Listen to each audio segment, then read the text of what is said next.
On behalf of the Alumni Association, right now the number is over 32,000. Tomorrow it will grow to become more than 33,000. So on behalf of all the alumni and faculty, students, and the staff of the institute, I will request our director and the patron of the association to kindly welcome Professor C.N.R. Rao by offering a bouquet.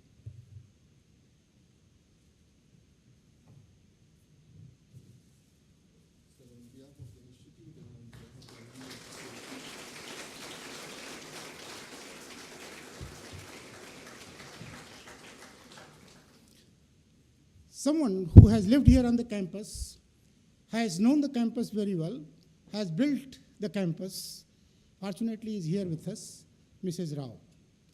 I will request Mrs. Manna, wife of an alumnus of this institute, to kindly welcome Mrs. Rao by offering a bouquet.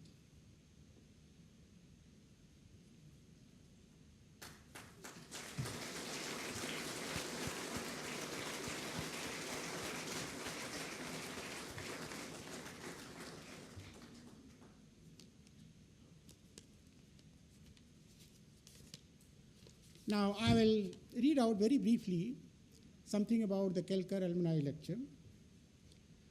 The Kelkar Alumni Lecture is a formal recognition to Dr. Purushottam Kashinath Kelkar, the founder director of IIT Kanpur and great educator and visionary. He started IIT Kanpur in December 1959 in a borrowed room at Harcourt Butler Technological Institute at Kanpur. By August 1960, the first batch of 100 students were admitted. The same month, the first ever selection of faculty for IIT Kanpur was made. It was something for Dr. Kelkar's vision that the person he hired went on to become a virtual world's who's who of Indian science and technology. Today's speaker is one of them.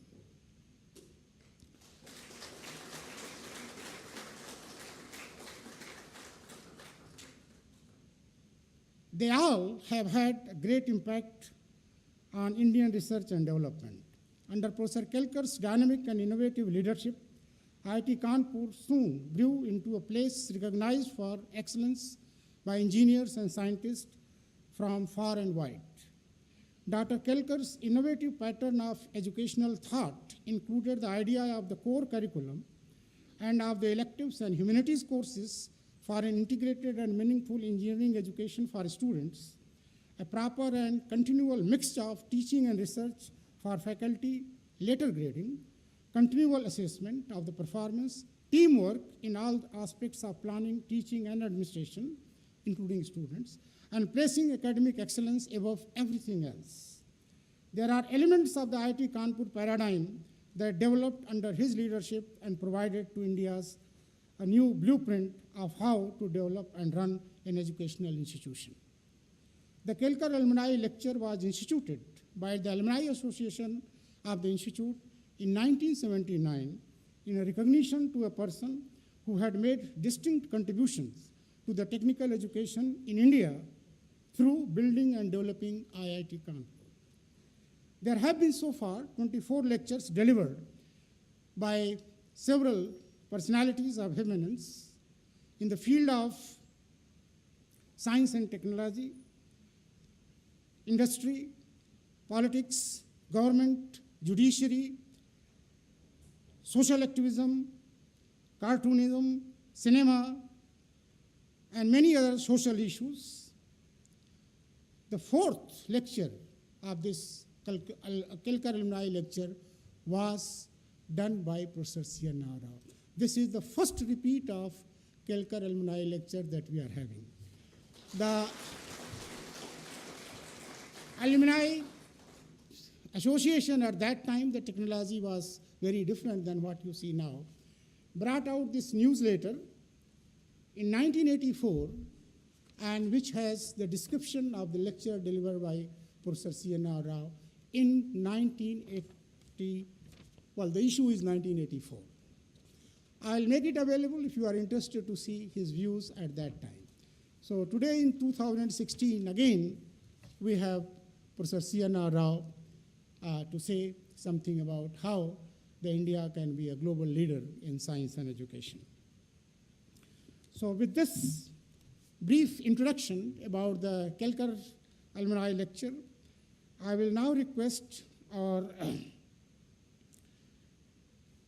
patron and the director, Professor Indranil Manna, to kindly introduce Professor C.N.R. Rao to the audience.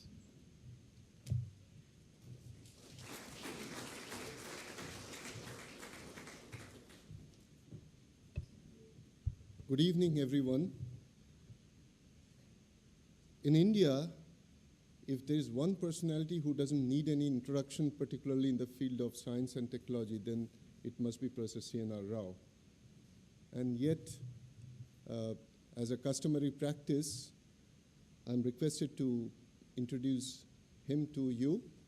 So I'm not certainly going to read out the citation, but I would certainly like to highlight certain facts and figures and numbers just to convey the message that how fortunate we are today to be able to honor Professor Rao. Professor Rao is nothing less than a living legend and icon worth emulating. We are extremely fortunate today to have him with us. Only last week, when I met him in Bangalore briefly, I found something very notable, and I must share that with you, that at 8:30 in the morning, he was busy correcting his manuscript. And a few minutes later, he said, Indranil, I'm 82, soon I'm going to be 83.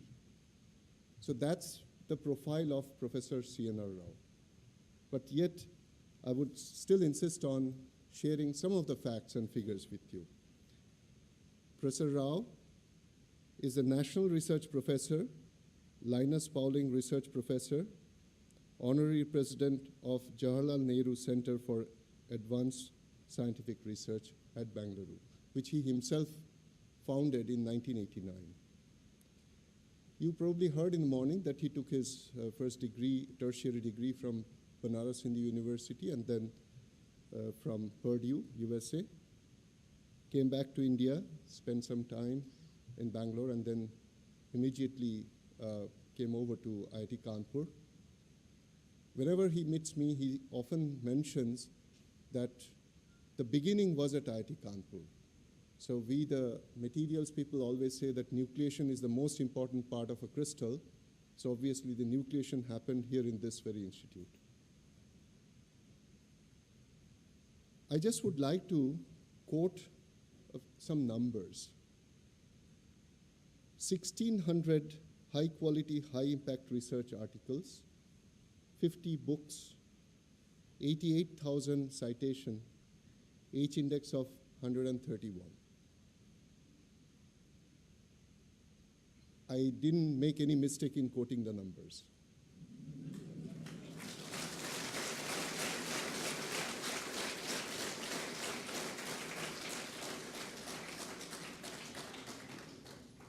He received honorary degrees from 70 universities around the world, and we happen to be the 71st.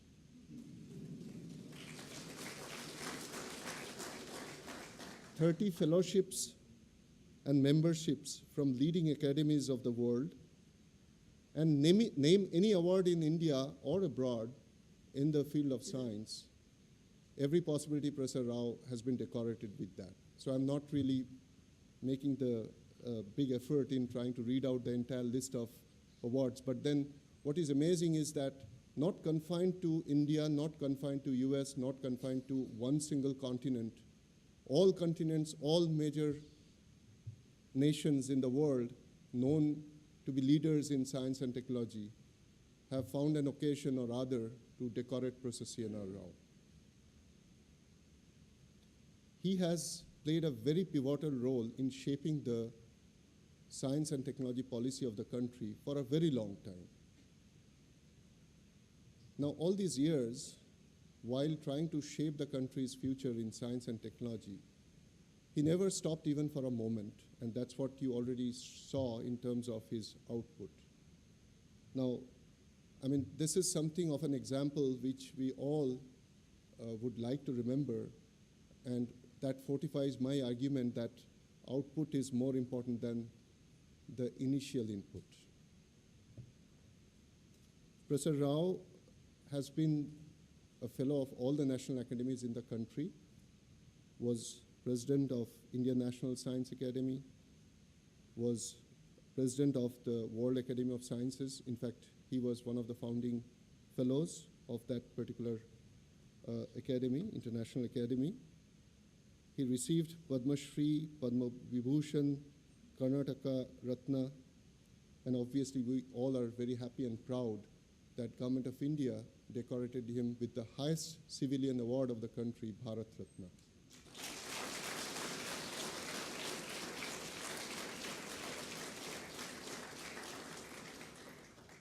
The only figure from scientific world in the country to have received this honor other than Nobel laureate C.V. Raman.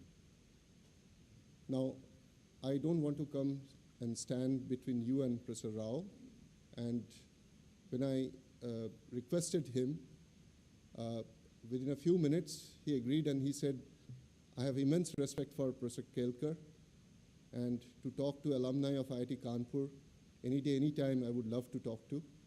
So he's going to address, as we heard at the beginning, not only for those who are sitting in this auditorium, but addressing the entire 30,000 plus big family of IIT Kanpur. And when we announced this lecture, I received several mails from the alumni from different parts of the globe who all congratulated for having taken this initiative. I'll end with one word of apology for those of you who are standing. It's our misjudgment. We should have actually organized this lecture in the main auditorium. But please bear with us. And now let's look forward to listening to Professor C.N.R. Rao.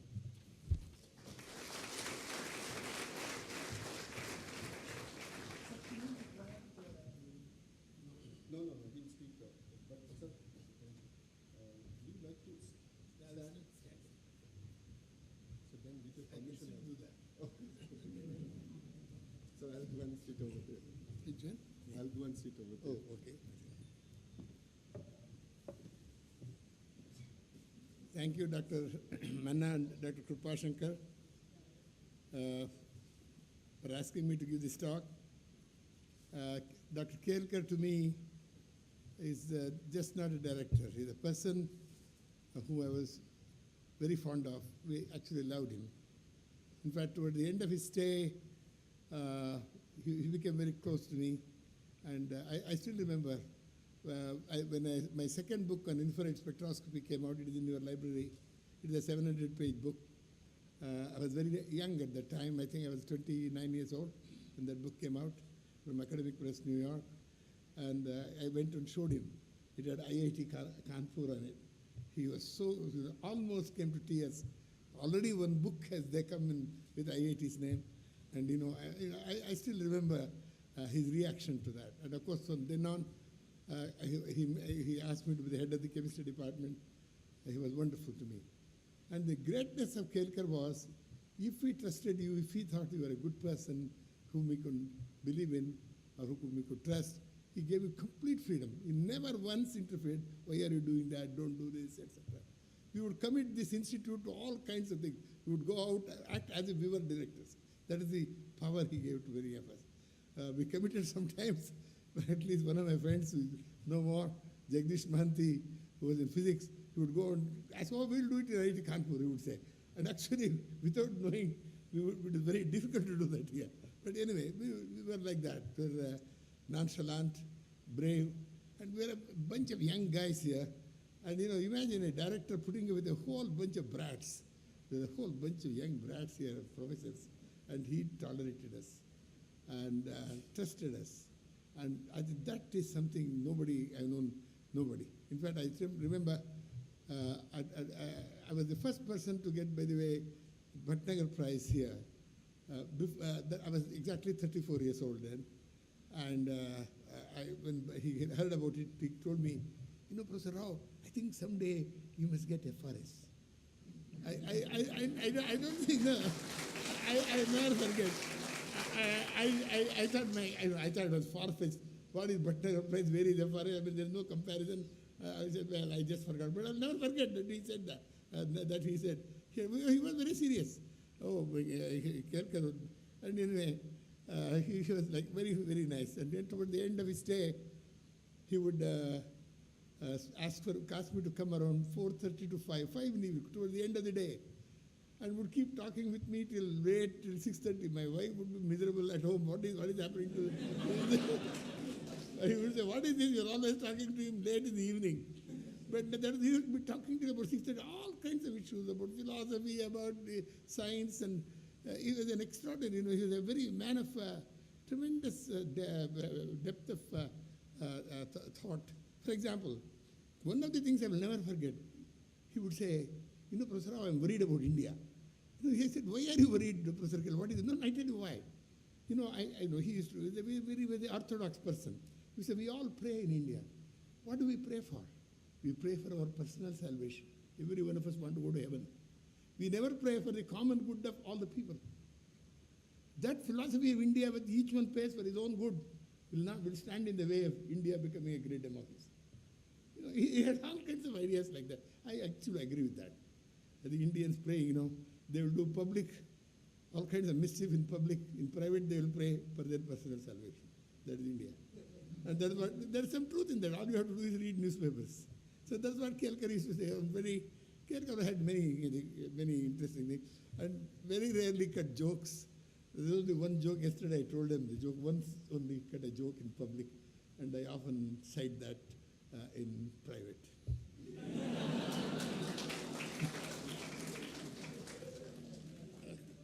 Today, I have chosen to talk on science and education in India.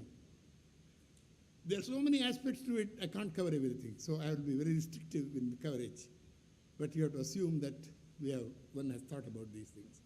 But let me tell you, in my own life, what happened to me. When India got freedom, I had just entered college, 1947.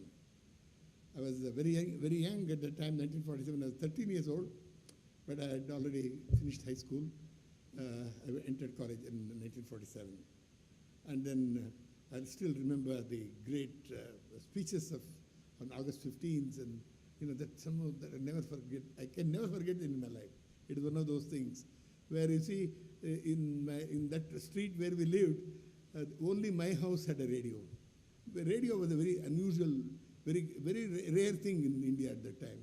And so everybody in the community came, and near the window they would stand, and the maximum volume, they turned the radio on to maximum volume so that you could all hear Nehru's speech. I still will never forget all those days. So you see, that has stuck with me, that tremendous thrill and excitement of the freedom struggle. Well, I used to wear Qadr cap till my BSc, actually. I then stopped wearing that. We all had tremendous nationalism. Well, anyway, after I went to Benares to do my MSc, that is when I started my research. In fact, I'll never forget, in 1951, when I entered BHU, I was 17 years old. Then the professor there, I said, I want you to start your MSc thesis right away. And within 1 week after I went there, I don't know what research meant, but nothing, but whatever it was. Benares was a very nice, very good university at that time. In fact, it was a real national university. I did whatever I did at that time. In fact, I did quite a bit of some independent work also after some time in BHU. In fact, I published a single author, a small paper in Science magazine at that time from that. It was a very nice experience. So 1951, today is 2016. You can see I've been doing research for 65 years now. And it has been a fantastic life for me. And of course, after that, I went to BHU to Purdue and Berkeley for postdoctoral, which was not mentioned. After Berkeley, I came back to Indian Institute of Science as a staff member. I was there for almost 4 years. And I was looking for a better place. I was almost left India at that time because the facilities in Bangalore were so terrible at that time. In spite of that, started doing something. Well, what happened in Bangalore was, we had no spectrometer. I was doing spectroscopy without spectrometer. Somehow, go here and there. C.V. Raman used to help me a little bit, go run some spectrum here, do something. I went on publishing little things. Then there was a small X-ray unit. I used the X-ray unit where it could give 2 lines, a powder camera, little And I could only that problem where 2 lines were enough that I did the annotates to routine transition. It requires only 2 lines. So I published several papers on such transformation, TiO2. It was then, you see, I had to think about what is it one should do. In fact, it was, if you want to do exactly what you had in mind, do very frontier spectroscopy of all kinds, looking at all the interest in all kinds of problems in spectroscopy, then it will never be, I will be finished as a scientist. That will be impossible in India, at least for the next 20, 30 years. I was correct. So I decided to start work in an area which I called it solid state chemistry. Because here they used to make fun of me behind my back. Even in Kanpur IIT, they used to make fun of me. Solid state chemistry, there is solid state physics, very solid state chemistry, they would say. But unfortunately for me, there were only very few practitioners. There was 1 or 2 people in Oxford, some people in Germany, France, 1 or 2 in America. Very few did what was then called solid state chemistry. Of course, the subject grew and grew and grew to the extent that today it is now transformed to materials chemistry. It is probably 1/3 of all of chemistry, the mainstream chemistry today. So, of course, I am now considered to be grandfather in the subject.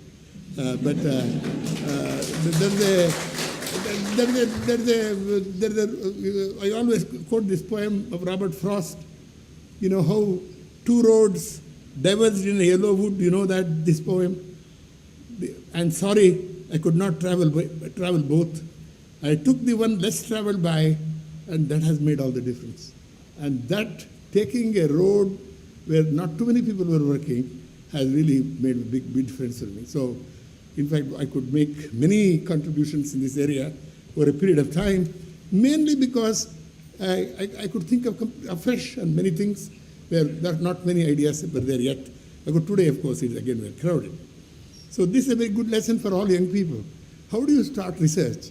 You're working in a very crowded field. That is what most Indian work is done in fields which are so crowded, everybody is doing it, very frontier areas, so you also publish one paper, nothing happens. So you have to publish in an area where not too many people are there, you are the original. You are the very first to do that. That is difficult to do, but you can find it. The question is you have to make a lot of effort. Otherwise what happens is become highly repetitive. As somebody said, it's very good papers published in physical review letters, but nobody cites it. Very good journals.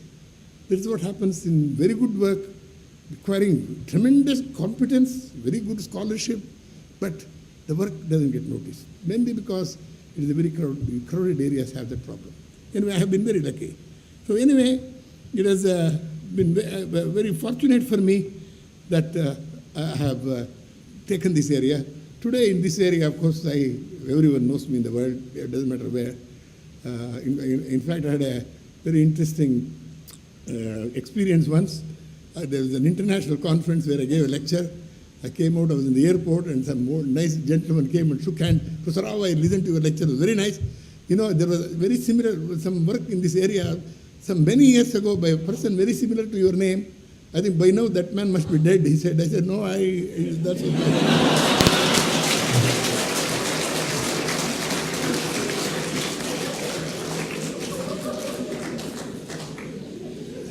So I am working for a very long time, that's all I'm saying.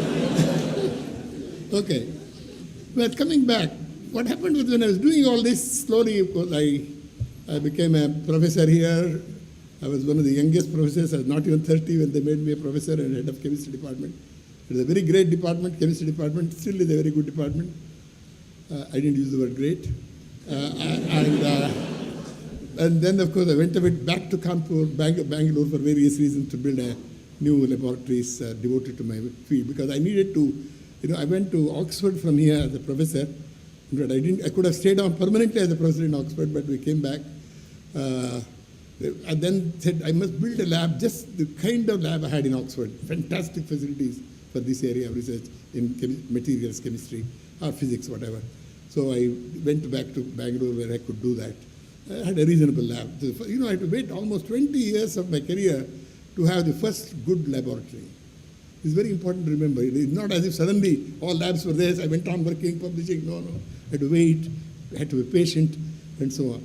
The really good laboratory of the kind you really want today, I had only after 1994. 1994, 1959, I started, you can see the number of years you had to wait to have exactly the kind of facilities you require to do the kind of work you want to do, experimental work. So this is what has happened. When you want, even if you have good idea, because I did work, I published a lot, and people recognize me, etc. But still, to my satisfaction, I've been able to work after my age of 60. So in fact, my citations increased after 60 like mad. My index of submit after 70, bigger increase. So it becomes super exponential after 70 growth of my citations and H-index. Well, so it is not bad. Old guys can still do some work. That is what it means. That is one thing. Second, what it shows, the reason I'm telling you is how India, even those who are successful, will not succeed just because everything was around. You have to wait, you have to be patient. Eventually you get everything. So I'm very lucky now. I have a good lab. I can be very proud of that. But I have to wait for very long. Well, all this is all right. But in the meantime, India, what has happened is, of course, I was associated with the very first IIT, namely IIT Kharagpur in the early days with my professor Sarjay C. Ghosh. Sarjay C. Ghosh was director of Indian Institute of Science. He left Indian Institute of Science and went to Kharagpur to become director. So I was one of his, in his group, one of the research scholars at that time, in a very short time. I left soon, I went away to the United States. But after many years in the United States, I came back. Again, what do I find again in Indian Institute of Science? Nothing, I told you. That's when I started all kinds of research with solid-state chemistry and all. I told you that. But what had happened in the meantime is India has created a lot of institutions. By year 1980-85, we thought, I used to advise Rajiv Gandhi at that time, lots of IITs, a lot of institutes, a lot of lab work going on. We thought India is coming up, it's not bad, we're coming up very fast. But unfortunately for us, in the meantime, two major things happened geopolitically. China suddenly became a major power in science, and South Korea. So today what has happened, China publishes more than any other country in the world. It publishes roughly the same number of papers as the United States. And it produces 20,000 or 23,000 PhDs per year. And if you go to a department of mechanical engineering or civil engineering or chemistry, I went to physics department, chemistry department in a university some time ago. I asked them, how many PhD students do you have here? Well, we have 700 PhD students in the department. I said, the numbers are so staggering. You can't think, I know, but one of the postdocs who worked with me, Chinese postdoc, who worked with me in America when I have been a professor in Santa Barbara, University of California, he is now a big boss in Fudan, in Shanghai. I asked him, how many people? My big group, there are only 200 people. With me, 40 people working. Everything is numbers of, extraordinary large numbers. I mean, it's a very difficult because the reason I'm saying is they have invested a lot in people and also in institutions. Enormous money. And if you go to a chemistry department, you have 20 NMRs, all lined up, big facilities, no question about that. And better than that is South Korea. South Korea has invested so highly in education. Nearly 7 to 8% of the GDP goes for education, 4 to 5% for science. Well, what are we doing? With all the progress we talk about, with all the great prime ministers we have had, everyone talks about it, except they never increased the investment in education. It's just 2 to 2.5% even now. And I remember when Mr. P.V. Narasimha Rao was education minister, education policy was written by him, and he said we should increase to 6%. And we were all so happy. But he became prime minister, he didn't increase it even by 0.5%. That's very interesting. And amazingly, science has remained the same. It almost reached 1% some time ago, but is again less than 1%. But, well, I want you to know the facts of the situation. 1%, even though I don't mind, people, your GDP is growing, therefore 1% is a lot of money, some argument is there. But also remember, this 1% covers all DRDO, atomic energy, space. By the time money trickles down to your IIT Kanpur, I was about to say Kharagpur, it doesn't matter, Kharagpur, that is a very small drop. Of course, you can lick that drop and be happy. And unfortunately, there is just not enough. It's a terrible situation. If you go to a good laboratory, let us say a good laboratory, whichever you think is a good lab in the world, because I consider MIT, my university, Purdue isn't so bad in engineering. In engineering, I'm talking about. In science, if you take again MIT, Harvard, or Berkeley, University of California, Santa Barbara in materials, or Northwestern University in materials, or Cambridge University, Any one of those places, which you think is a very good place, look at the way those laboratories function and look at the way our laboratories function. People are the same. Our people go there and do excellent work. So the people have no fault with the people. So obviously something is wrong. It's not just the instruments. The totality of infrastructure, the way liquid nitrogen is, the way liquid helium is, the way ice machine works, the way all the mechanics work in the workshop, the way everything is different. But I was in Australia, where an Indian, Jagdish, is one of the important people in Canberra. He's a very good scientist who was given the highest honor of Australia recently. You must see the kind of facility they have where they build instruments of the kind where, for the first time, they build instruments which they commercialize afterwards from the university. Fantastic instrumentation. Where is that facility? I don't know whether you have it here. I have not seen it. I don't believe you have it. Nobody I know has it. At least Indian Institute of Science doesn't have it. I have not anywhere seen that type of infrastructure. I'm not about research facilities. When it comes to research, well, it's not the number of people that is important. China can have a number. Even with our numbers, we can do a lot of work. But imagine, I told you, to get a good electron microscope, proper electron microscope to work in my lab, I have been worrying about that ever since I came back from Oxford in 1975. I thought immediately I would somehow get a microscope. It was only in the year 1994, almost 20 years later, I could get a proper electron microscope. I started a major work in superconductivity. I didn't have a magnetometer. Basic thing, it is like writing without a hand. Of course, you can write with your foot, you can say, but don't write too much. But that is what is happening. You are writing with your foot when the hands are unable to function. It's very difficult to do that. That is what is happening to experimental work. Even the best experimental work we do, like for my lab, I know everything. Even then when you do that, it is extremely difficult to publish today. There is another thing that has happened. Competitive publishing has become such a racket. The journals find ways of somehow to reject your paper. There is something against you. You feel in the end, the entire world is against you. Young man, you are an assistant professor in IIT, or even a professor, doesn't matter. The paper after paper come back rejected, and you feel you are the rejected man in this world. That is absolutely true. You see this guy walking like this in the institute. I knew his papers have been rejected.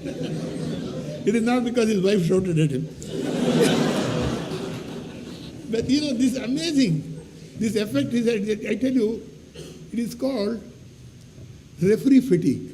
I've used that word, I've created that word. Referee fatigue can kill a good, intelligent man. Year after year, month after month, very few papers get accepted. And in fact, the other day, I met an editor, and short of kicking him, I really told him what I thought of.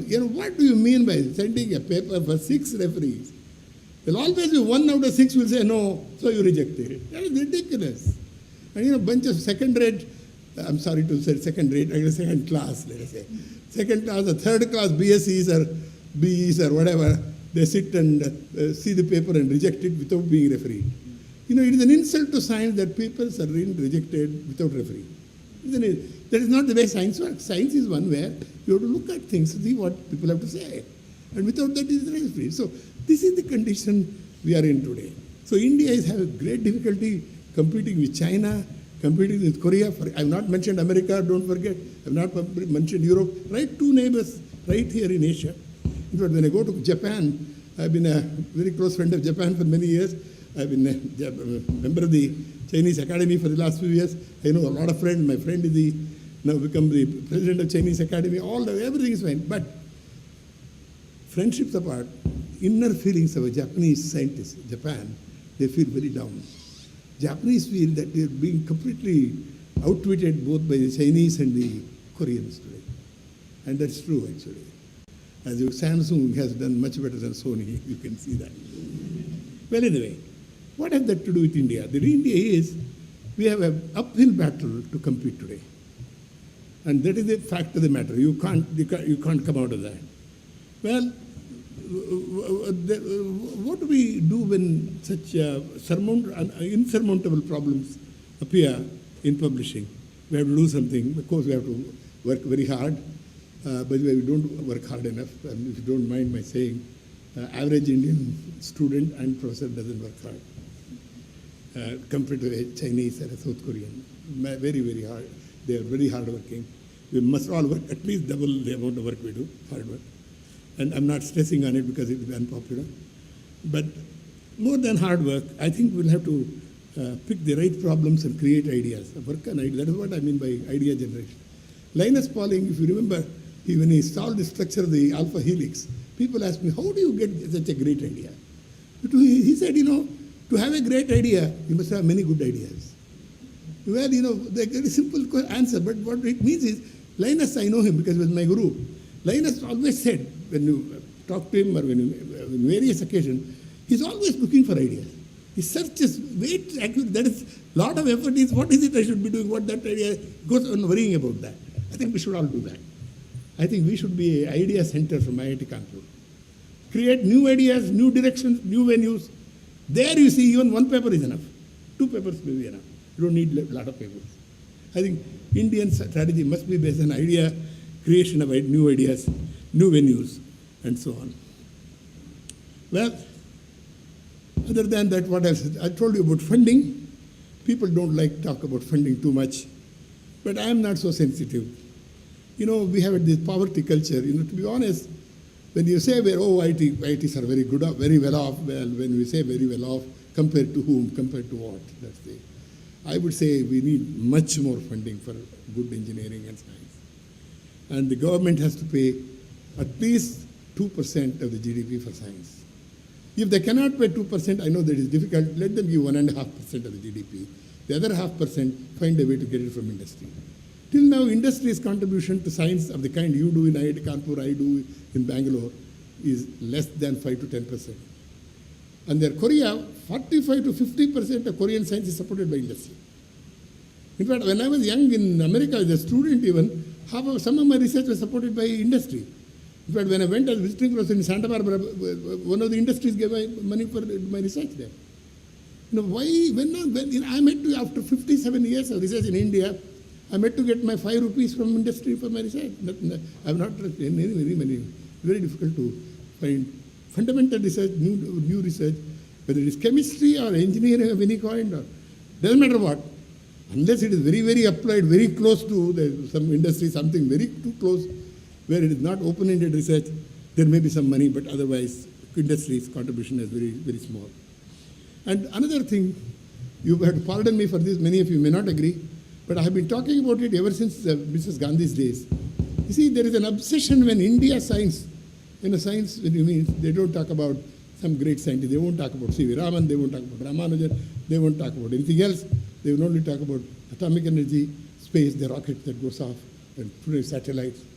That has nothing to do with science. There are 25, 100 satellites they can put up. Where is science in? I want to tell me, where is science? I have nothing against it. We should do that. We should do atomic energy. We should build reactors. I've been a member of Atomic Energy Commission for 30 years. These have nothing to do with science. All the big science is the only thing that mentioned. Real science that affects mankind, the health of man, the quality of life of man, is done in little laboratories by little people in little institutes. With all the biology that has come out, all the medical science that has come out, all the good material science come out, as done by individuals in some little labs. That is the science that is getting ignored. Big science, even the mention, I feel almost insulted. Oh, we are doing very good science. You see, we put up this big rocket. Hey, where is that? What rocket? Well,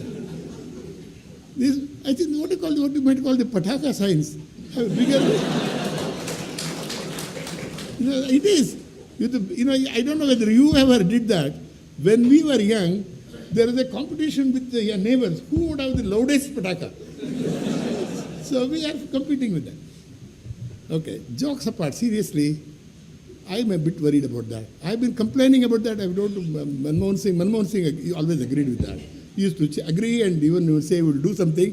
And I keep telling Mr. Modi, I've written to him many times, I hope they will listen to this and worry about science that is done in institutions of this kind, Indian Institute of Science, IITs, and look at engineering research, what it requires. Nobody has asked what is engineering research. It's very, engineering research is not just simply another just simple research. Modern scientific research, in fact, is changing. Science is changing, the way we do science is changing, the way we publish is changing. In that, we can't remain stationary. As one of my friends said, to remain stationary, you have to be galloping all the time. You keep running, and that's gratefully you will be remaining stationary. You just stand, and then you will go behind very fast. It's very, very complex. So if you want to shine, my young fellows here, well, you better start running. Don't take a small, short walk, slowly. Well, other than that, there is also the value system problem. What has happened in India is the society, by and large, in that science doesn't figure. If it is the most important thing that in society, of course, one is cricket, the second is cinema. Of course, I think they are the ones that get most notice, actually. And of course, very few people worry about science, scholarship, and education. How many of these three items make the front page of any newspaper or any TV channel? Nothing. These three are the most important things. Somehow, in our value system, the society itself has got slowly corroded, and they have to support us. I hope someday the value system of our society will change. And then, of course, you have to pardon me.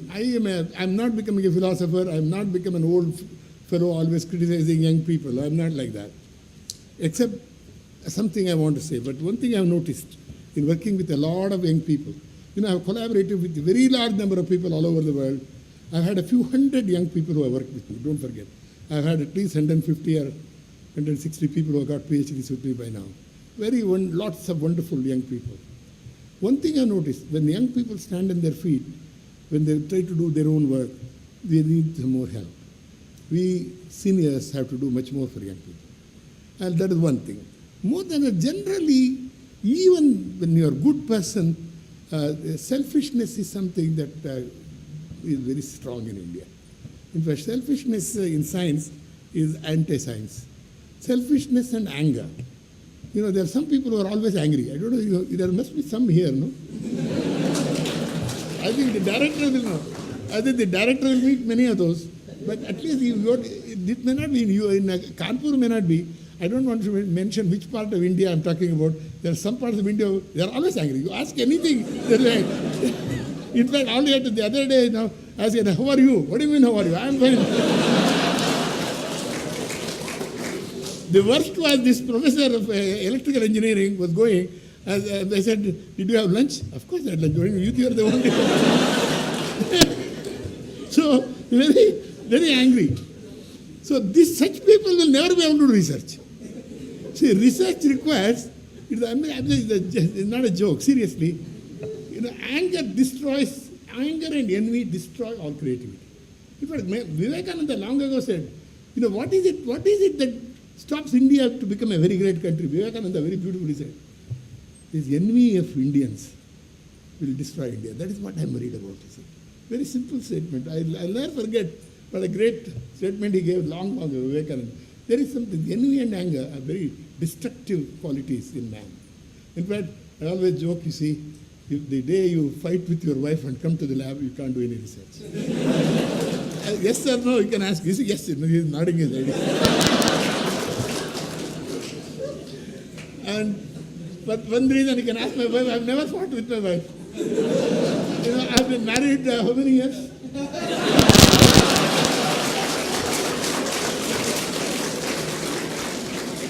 I think 57 or 58 years. I never, even if something happens in 1 minute, everything is calm and no. I can't afford my research to be destroyed. See. No, my wife has been very cooperative. Okay. So, I would like to read to you a poem by Rabindranath Tagore.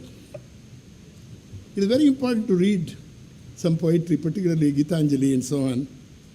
Well, I don't know whether you know this about selfishness. I came out alone on my way to my tryst, but who is this that follows me in the silent dark? I move aside to avoid his presence, but I escape him not. He makes the dust rise from the earth with his swagger. He adds his loud voice to every word that I utter. He is my own little self, my Lord. He knows no shame. But I am ashamed to come to thy door in his company. The beautiful poem. I really feel this is standing in the way of India. In all spheres of India, whether it is politics, science, Unfortunately, science, we cannot afford it. Maybe politics, they can afford it. But this is one thing. And another thing is obsession with trivia. In fact, Rabindranath Tagore talked about it a lot in one of his poems. What do you mean by obsession with trivia? Well, so there are people who spend half the time in the lab worrying about the price of onions or something like that. If onions you don't like, the price of tomatoes, or it doesn't matter. Stupid, 1,000 rupees a kilo, I don't care. Why should we worry about that? If it's no tomato, also fine. I've never worried about these things. Money, tomatoes, onions don't bother me. Money has never bothered me. Money is a stupid thing. Well, even Tagore wrote about that. I don't know if you want to hear that. Maybe I should read that. This is my prayer to thee, my Lord. Strike at the root of penury in my heart. Give me the strength lightly to bear my joys and sorrows. Give me the strength to make my love fruitful in service. Give me the strength never to disown the poor or bend my knees before insolent might. Give me the strength to raise my mind high about daily trifles. And give me the strength to surrender my strength to thy will with love. The daily trifles, he writes in many places, are the ones that destroy creative minds. I'm telling you, I'm talking about individuals. Individuals, as we as scientists, therefore, have to give up some personal bad qualities to do science in India. Well, another thing I find also is we have never looked for talent properly. I know you are all talented because you're in IIT, but that is by definition. What is the truth? The truth is we have not completely looked. You must go to the villages of India, which my wife and I go, the interior India. They are brilliant kids. There are 60 million of them, by the way. They have no chance to come to IIT, no chance of taking JEE. And there are, I tell you, I somehow feel in the villages of India, there must be such geniuses. There must be a Faraday, Newton, somewhere. Because statistically speaking, with 60 million, there must be at least 60 geniuses. Where are they? Why is it we are not finding them? This bothers me. This has nothing to do with the future of India, you may say it has. Future of science and engineering in India. We have probably missed the geniuses somewhere. And of course, the city boys do better in many things. I have nothing against it, except that we should give a chance to those little boys, little girls somewhere in the interior India. We have to do something. So this talent search has been a farce. You see, my friend Satish Dhawan said, IIT people don't like this joke, but I like this joke. Satish Dhawan said, all the entrance exam and all the selection exam in India are meant to keep good people out, he said. And Satish Dhawan's famous statement, I don't know whether you know this, Satish was a very close friend of mine, was in charge of the space program. What he meant was, if you really are a thinking individual with an analytical mind, original streak somewhere in the way you think, you'll never pass an exam. In fact, in my own career of having guided hundreds of students, some of the brightest students I guided in IIT Kanpur are those who came to see me. They had a second-class MSc. They have turned out to be the best research students I've had. Very best. Second class. And that's not once, at least half a dozen of my brightest students didn't have first-class MSc or B.Tech, some ordinary B.Tech. And this is what we do. So when you pick people very high, let us have exam, let us do all this, but don't make these marks and exam results so important in judgment of human beings that you actually make a big mistake. And I have found that is another thing that is happening to science. Okay. Well, when all this, when I think of the quality of education at all levels, it is very depressing. The entire education scenario is so depressing, I don't want to talk about it, because it's a very controversial issue. The minister won't like anyone like me talking here. But the reason is, you see, it doesn't matter which you do, whether it is primary education, secondary education, college education, it is terrible. You are so lucky to be in IIT, you are so protected. You go to the streets of Bangalore, a big city, you see people running around with crore rupees in a bag to get a seat in medical college. 50 lakhs in a bag, literally in a bag. They can't take cash to give. I feel disgusted by these sites. I think, what have we done to our education? But, in fact, my wife and I, we have a small garden where Mali works there. That Mali takes a child to a school, The school says, give us 25,000 rupees for admission and for 1 year. Where does a little Mani get 25,000 rupees for a primary school? Everything has got distorted, you see. When you talk of primary school or engineering admission or medical, doesn't matter where, everybody is. Otherwise, what is happening in Bangalore, all these super guys, like, don't talk Kannada and English or Hindi like normal people. They have a different accent altogether. And they go to a new school which is only 2.5 lakhs per year. For a primary school, not any big school. So we have done this distortion of education. It needs a major cleaning up. There are solutions. And in the meantime, what people have not understood, in fact, I wrote a letter to our minister some time ago, nobody replied to me. I told Mr. Modi also when I first met him, don't forget, in another 15 years, we have got another 4 to 5 crore children coming for higher education. Additional. Will we have more IITs, more IITs, more engineering colleges? Bangalore has 67 engineering colleges in one city. Will we have more? 200 engineering colleges? That is not a solution. We have to think about what to do with kids, what to do with our young. What to do with India is directly related to what to do with the young people. The India's future is with the young, and if they don't have a future, India has no future. We have to do something. I feel I really am suffering when I say this to you. My wife and I really mean that. We go to interior Uttarakhand. We sponsor a lot of programs in Uttarakhand. Many of you may not know. Many all over India. We go to see these children. There are orphans. We had the recent, that you remember 2 years ago, we had that major disaster in Uttarakhand. All these children, what do you do with them? You do something for them. So who is looking after them? So I think India has to look into that level, quality of higher education, technical education, everywhere there is a problem. So what happens to a scientist now, coming back to science? You become miserable when you think of all this. So what I do is a habit with me. When I always think of some great people in India who did things in spite of everything. And that cheers me up a little bit, particularly stories like J.C. Bose. J.C. Bose, poor man, comes back from Cambridge with a BA in Presidency College and discovers telegraphy. He wrote that paper in 1895, in 19th century, 2 years before the discovery of the electron. That is the amazing thing. How did he discover that before the electron was discovered?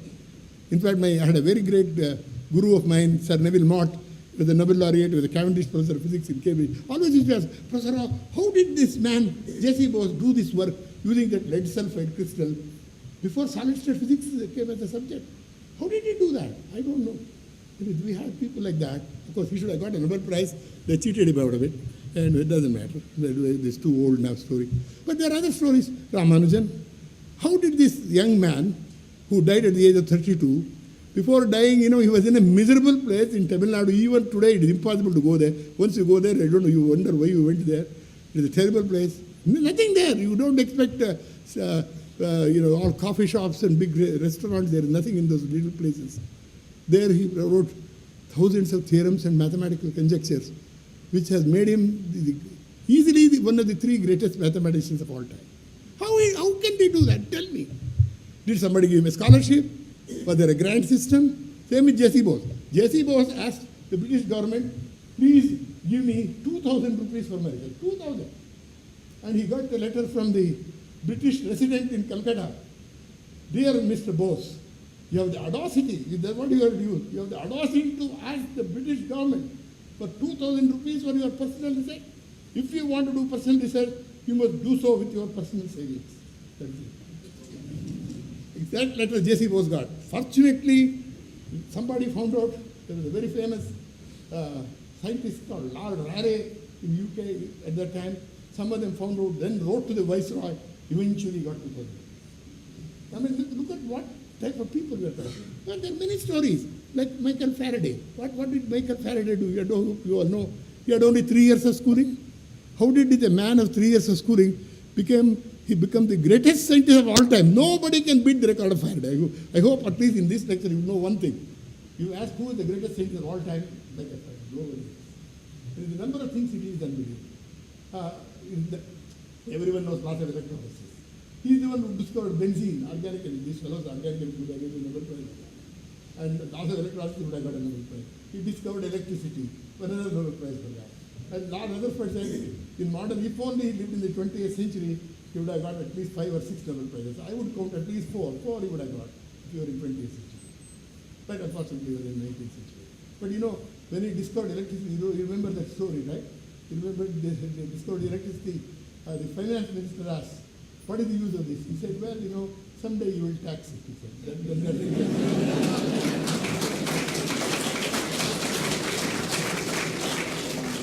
And then what is the greatness about this man is the simplicity. I want all scientists to know that. The greater you become as a scientist, simpler you should become as a human. Otherwise, there is no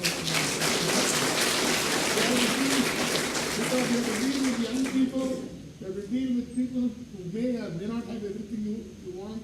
They want, please be kind. Faraday was one of those simple people. You know, Queen Victoria writes in Dear Mr. Faraday, for the services rendered to Britain by you through science, I would like to make you the Knight of the Order, give you the knighthood, then you would have become Sir Michael Faraday. They wrote back, my dear Queen, thank you so much for your generous letter. They've always been kind to me, but I'm always known as my Faraday, everyone calls me. Thank you, but I don't. Greatness of human beings. Even more interesting about this human being, I want to know that scientists can be good human beings. So this is the thing. He was the Royal Society. I'm a very proud member of the Royal Society. I think it's one of the greatest academies I belong to. I've been a member for 30, I don't know how many years, 35 years or something. And Royal Society writes to him, dear Mr. Faraday, we would like you to become president of the Royal Society. It is the highest honor in Britain those days, 19th century.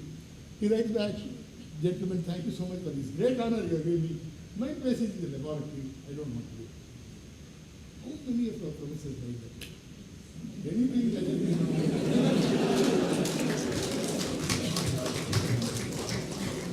It's not a joke on professors, it's a joke on all of us. It's a joke, we have very small things attract us, you see. We should not do big things only that should carry us out forward. Well, I can go on giving stories. I should not give. I should stop sometime at this lecture.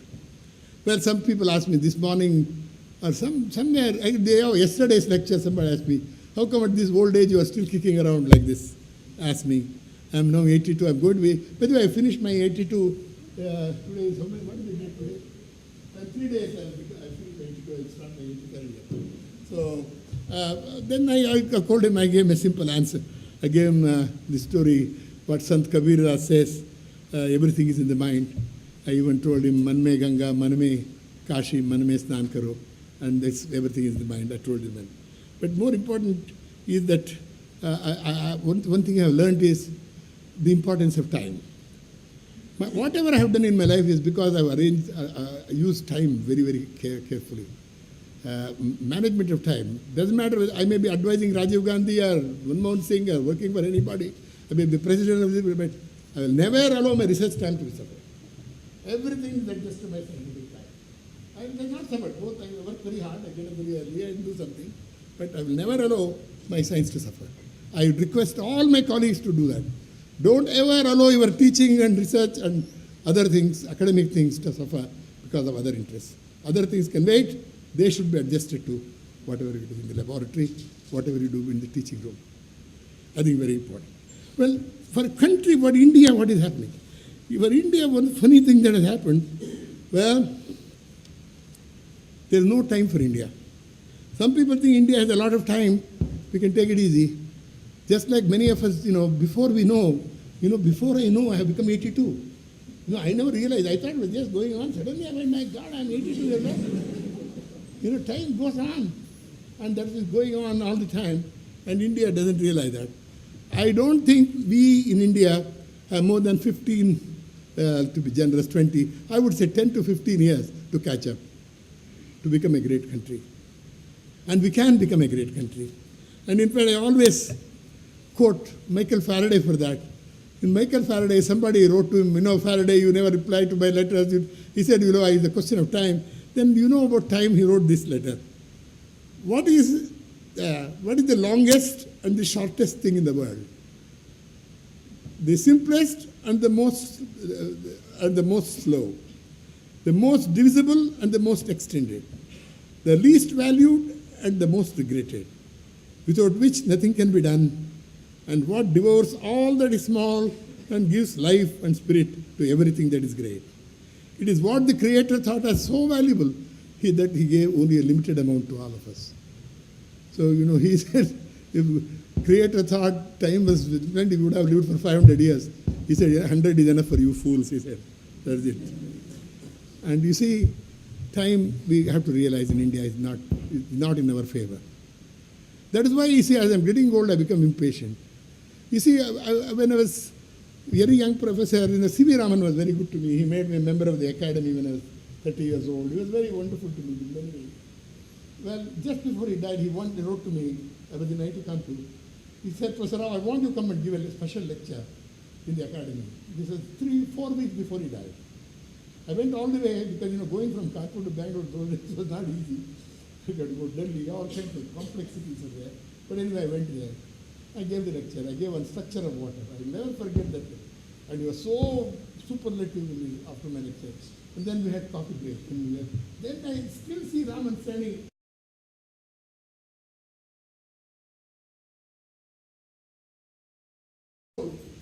Tell me why is it that India is not?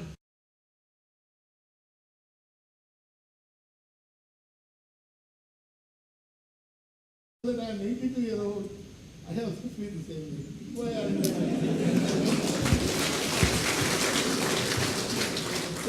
I really mean that. I really mean that. Well, I should close. What I mean to say is, if the government gives the right funds, if the industry cooperates, if the society supports, and we make up our minds, there's nothing stopping us to becoming top of the world. There's nothing in India that will stop. Because it has people like you, brilliant young men, more young men than any other country. And I think we can be on the top of the world. Well, not only that, I realize that India has many problems that no other democracy ever had. No other democracy had to feed the poor at the same time do competitive science and engineering at the same time. So we are having difficult problems. In spite of everything, India can succeed if somehow we make up our mind. It is not the money. I never mentioned money, don't you see? If the government within the existing funds we can do. Within the existing facilities also we can do many things. All you have to do is we have to work hard. We have to cooperate. Well, I am very, very happy in my own case that whatever I have done in my life is always all in India. 1,000 and odd papers all published from India. If it is 131 H index is all because of papers in India. And yet 89,000 citations are all from papers I wrote from India. I'm very proud that I would not do that. I'm also, and I must also say, with all India, with all its poverty, this poor country has treated us as well as it can. It can do better, as I have told you. But even then, some of us have done something. Well, some time ago, my wife gave me something where it showed what the famous musician Bismillah Khan said. When Bismillah Khan was interviewed before he died, sometime before he died, Khan Sahab, Bhagwan se kya prarthna karte hain? What do you request, pray to God? He said, oh God, let me be in the world of music till the end. That's the prayer. My prayer is the same. Oh God, let me be in the world of science till the end. Thank you.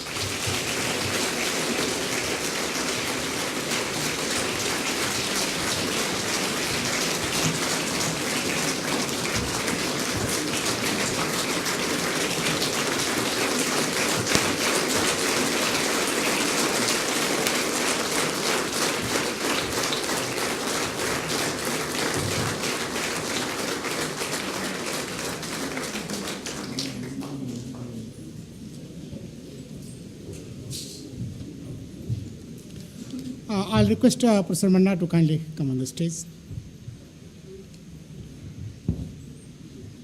As a token of appreciation on behalf of all 32,000 plus alumni and all those who are sitting here and outside, I'll request our director, Professor Manna, to kindly offer a small token of appreciation to our great teacher, mentor, inspirator, and just say there were some people from Lucknow who were supposed to just, I think, running to come here and meet Professor Rao. I don't see them here. All they were saying, chemistry 101, chemistry 101. So that's the kind of thing that I don't see them around. But anyways, if they come, I'll see that they are able to meet him. So bring the plaque. So, can you just come here and see what just